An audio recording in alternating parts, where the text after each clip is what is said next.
ఇప్పుడే ఒక ఆర్టికల్ ఇప్పుడే ఒక న్యూస్ చూస్తున్నా. పవన్ కళ్యాణ్ గారు అంటే కూర్చొని చదువుతున్నా సరే, అవకాశం వచ్చింది, మీడియాతో మాట్లాడే అవకాశం లేదు కాబట్టి మీకు మీ సమక్షంలో చెప్తున్నా కార్యకర్తలు. పవన్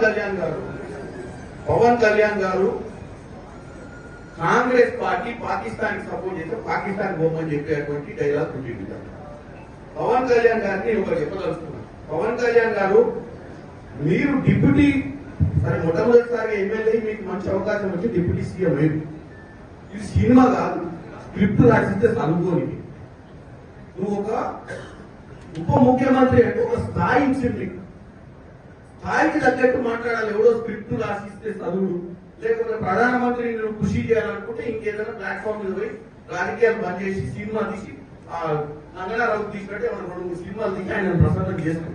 అంతే తప్ప నీకు ఒక అధికారమైన బాధ్యతలు ఇచ్చి ప్రజా సమస్యల మీద పోరాటం చేయాల్సినవి బాధ్యత లేకుండా కాంగ్రెస్ పార్టీ పాకిస్తాన్ లో సపోర్ట్ చేసుకుని ఒక ప్రచారం చేయ ప్రయత్నం చేస్తాం. కాంగ్రెస్ పార్టీ సెక్యులర్ గా ఈ దేశాన్ని కాపాడాలనుకుంటుంది.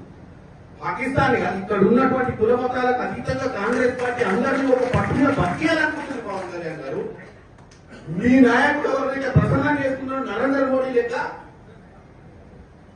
కుల మతాల మధ్యన చిచ్చు పెట్టే ప్రయత్నం చేస్తలేదు. నీకు వాస్తవంగా నిలదీసే నరేంద్ర మోడీ ఎన్ని రోజులైంది? నలుగురు వచ్చి ముష్కరులు కాల్చిపోతే నలుగురిని పట్టుకునే దమ్ము ధైర్యం లేక పిట్టగదా ఎప్పుడో తిరుగుతుంది. ఏం ఇంటెలిజెన్స్ నడుస్తుంది దేశంలో?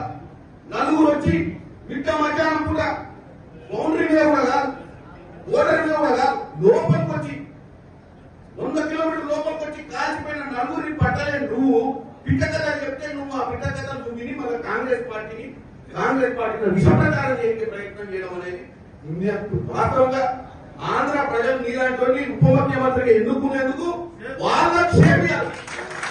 ఎందుకంటే నువ్వు ప్రజా సమస్యల మీద మాట్లాడాలి, పొలిటికల్ పార్టీని అటాక్ చేసి బేస్లెస్ గా మాట్లాడటం ఎవరినో ఖుషి చేయడానికి ఈ దరిద్రం మాటలు మాట్లాడతారు.